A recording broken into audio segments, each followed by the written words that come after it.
Hola a todos y todas, soy María Rey Grandal y vengo a presentar mi comunicación sobre el estudio Intervención compleja en adolescentes y su entorno para disminuir el uso problemático adicción a videojuegos.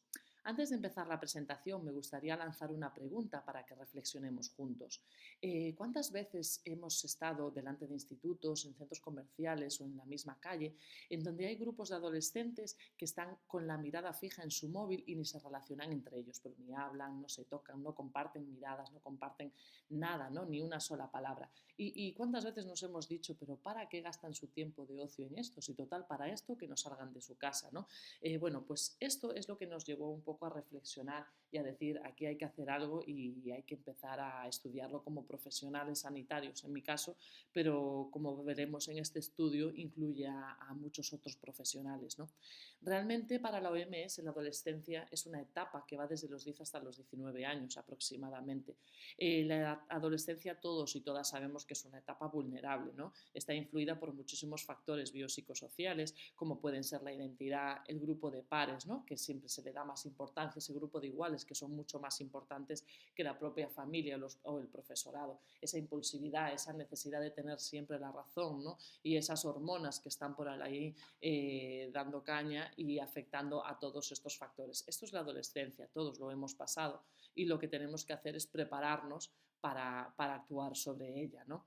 La clasificación internacional de enfermedades ya hace años, sobre el 2019, que sacó un ente clínico, ¿no? Que es el trastorno por uso de videojuegos. Realmente ya se vio que había un trastorno y ya es un diagnóstico clínico, ya se puede detectar y se puede trabajar sobre él, ¿no? Entonces, por eso es importante tener herramientas para trabajarlo. Realmente el uso de los videojuegos es como un arma del doble filo.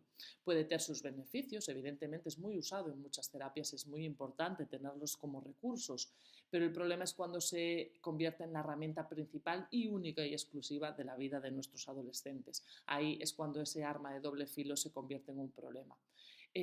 Problemas que puede tener riesgos como bajo rendimiento escolar, esa alteración del sueño, ese aislamiento social, esa irritabilidad y pérdida de control, ¿no? Con esa negativa, la frustración. Realmente este trabajo se justifica con que tanto el entorno familiar como el escolar son un factor de riesgo de protección. Ese adolescente va a pasar horas en el instituto, va a pasar horas con ese grupo de iguales, pero ahí también formamos parte el profesorado y los clínicos, ¿no? Esos profesionales, tanto de atención primaria como de especializada, pero principalmente de atención primaria. Entonces, ¿por qué se decide esa intervención compleja? Está demostrado que las intervenciones complejas son mucho más efectivas que las individuales y más en este tema, ¿no? En el que no hay que centrarse solo en los adolescentes, porque no solo los adolescentes necesitan formación en este tema y necesitan esas explicaciones, también los familiares y el entorno escolar, como puede ser el profesorado. La finalidad que buscamos, buscamos esa educación, como comentaba, todos tenemos que formarnos en el tema y todos tenemos que conocer la problemática que trae el uso de pantallas y videojuegos, ¿no? Esa posible adicción, esa educación familiar, el regular el uso de las pantallas, no normalizar que tienen que estar 24 horas al día con esas pantallas, ese fortalecimiento emocional tan importante en la adolescencia y, por supuesto, enseñarles a que hay alternativas de ocio, a que hay juegos, ¿no? A que hay muchas alternativas sin tener que estar las pantallas como una herramienta principal. Los objetivos del estudio, por supuesto, será desarrollar, evaluar e implementar una intervención comunitaria. ¿Sobre quién? Sobre esos alumnos y alumnas de primero de la ESO. ¿Por qué se pensó en primero de la ESO? Porque es una edad en la que aún pensamos que se puede llegar a tiempo para actuar sobre esta problemática. Por supuesto, implementar la intervención comunitaria es un objetivo específico y estudiar el componente de la actividad física. Ya se sabe la relación, ¿no? Se conoce la relación que hay entre la poca actividad física con el sedentarismo y con esa adicción a videojuegos y pantallas, porque precisamente cuando nuestros adolescentes están con las pantallas no están corriendo o caminando en una cinta o en un gimnasio, están sentados en el sofá, en la cama o en el suelo de la calle. La metodología que se usará será un grupo de intervención, ¿no? En ese alumnado de primero de la ESO, pero como comentaba es el alumnado y su entorno, ¿no? Entonces también se incluyen a esas familias y a ese profesorado relacionado que está en esos centros. El grupo control serán los mismos pero en centros homólogos de la misma zona básica de salud.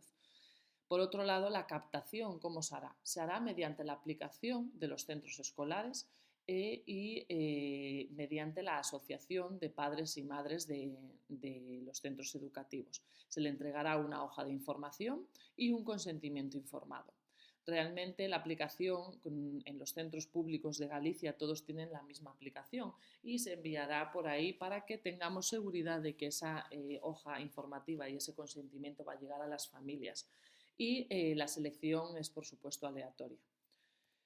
La intervención, como ya comenté antes, se trata de una intervención comunitaria compleja, ¿no? Por esa mayor efectividad que tiene. Se tratará tanto en el ámbito comunitario. Recordamos que la comunidad somos todos, por eso ahí están incluidos, además del grupo de escolares, ¿no? El grupo de adolescentes a nivel individual en los adultos del entorno, ¿no? Se tratarán diferentes tipos de intervenciones según el grupo con el que estemos trabajando. Y por otro lado, hay que tener en cuenta cuáles son esos pilares básicos, ¿no?, de la intervención. En cada centro se creará un grupo promotor y esto es importante. Serán 2 adolescentes, pero los que formen parte de este grupo promotor, junto con una docente o un docente, un profesional sanitario y un representante de la Asociación de Padres y Madres. Pero ojo, esos 2 adolescentes serán un chico y una chica. De esta forma siempre se respetará esa posible brecha de género, ¿no?, que puede existir en todo tipo de este estudio. La organización de 3 jornadas con actividades lúdicas y de ocio, sin pantallas, dando esas técnicas grupales, esas técnicas de ocio sin pantallas, ¿no?, sin esos videojuegos, con esos juegos al aire libre que tanto nos gusta ese sol, que sube las endorfinas, que disfrutamos, y darle a enseñar todo lo que se puede hacer, ¿no? Y 2 jornadas de difusión para que se conozca, ¿no?, que se dé a conocer y sensibilizar más sobre esta problemática. Se realizará evidentemente esta efectividad, se medirá en base a escalas que, como se puede comprobar, están todas relacionadas con los juegos problemáticos, las adicciones y la actividad física y el bienestar psicológico. Todas son escalas que son escalas validadas y con su traducción al castellano.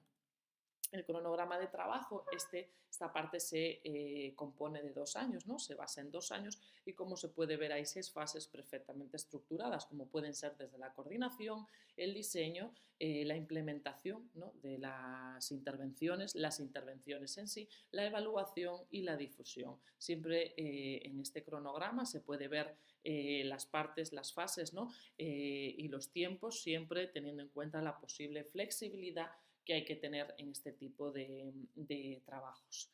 Por supuesto, una mínima discusión que decidí realizarla como un análisis DAFO, en donde las fortalezas la podemos presentar como la primera fortaleza, el diseño metodológico sólido, ¿no? En principio es un diseño metodológico, es una intervención bien estructurada y bien dirigida, en donde todo está claro. Tiene un enfoque integral, repito, esto es una fortaleza que muchos otros estudios no se consiguió llevar a cabo, ¿no? Y, por supuesto, la participación activa del entorno educativo con ese profesorado, con esas familias tan importantes para sensibilizar y para trabajar y formarse en este problema. Las debilidades, dependencia de la colaboración familiar. Tenemos que depender de que esas familias, de que esos profesores, de que esos centros acepten participar en el estudio, ¿no? Ese posible sesgo de selección. ¿Cuál problema tenemos aquí? A lo mejor las personas que firman ese consentimiento y deciden participar, esos adolescentes, esos profesores, son los que tienen mayor motivación por el problema, mayor sensibilidad. Por eso se puede jugarnos, ¿no?, en contra a afectar a los resultados del estudio. Y por otro lado, la medición de resultados complejos. Hablando de las oportunidades, realmente tiene una alta sensibilidad social y política del tema. Es algo que ya en todos los entornos se está hablando de esta problemática y cómo se puede solucionar, ¿no? Esa posibilidad de generar impacto. Es un proyecto que, si se desarrolla bien, si se difunde bien, puede generar gran impacto para seguir trabajando en el tema. Yo creo que es un proyecto que tiene largo recorrido en el tiempo con sus cambios y con sus adaptaciones. Y, por supuesto, interés científico y académico por el lente del problema en sí. Las amenazas. Estamos en un mundo súper rápido, con unos cambios tecnológicos brutales y ahí sí que nos puede venir en contra. La normalización del uso excesivo de pantallas, o sea, se ve tan normal y puede haber entornos en los que esté tan poco sensible sobre este tema en el que no ven necesario este tipo de estudio y la resistencia de centros y familias y adolescentes a participar. ¿Cómo podemos concluir esta presentación? Realmente, como decía antes, la comunidad somos todos, con lo cual la intervención comunitaria demuestra ser una estrategia viable, ¿vale?, para trabajar este uso problemático en adolescentes, posible adicción, ¿no? La promoción de alternativas de ocio saludable, enseñarle a los adolescentes y a las adolescentes de que hay cosas más allá del móvil y más allá de estar sentados en la calle, solo viendo el móvil o en nuestra casa, ya no salir, ¿vale? Es importante, recordemos, reducir ese tiempo de pantallas y, por supuesto, la implicación activa de todo el entorno, toda la comunidad, los familiares, a nivel educativo y los adolescentes. El ser en conjunto, yo creo que vamos a remar todos en la misma dirección. Y para finalizar, quiero acabar, ¿no?, reflexionando con la misma pregunta que empecé esta presentación. ¿Cómo nos planteamos, ¿no?, cuántas veces vemos a esos adolescentes y a esas adolescentes en la calle sin levantar la cabeza de su móvil, ¿no? ¿Cuántas veces nos planteamos y decimos, no se puede hacer nada? Pues sí, sí se puede hacer y aquí tenemos un estudio que puede y ojalá consigamos una solución para este gran problema en la sociedad. Muchísimas gracias por vuestra atención.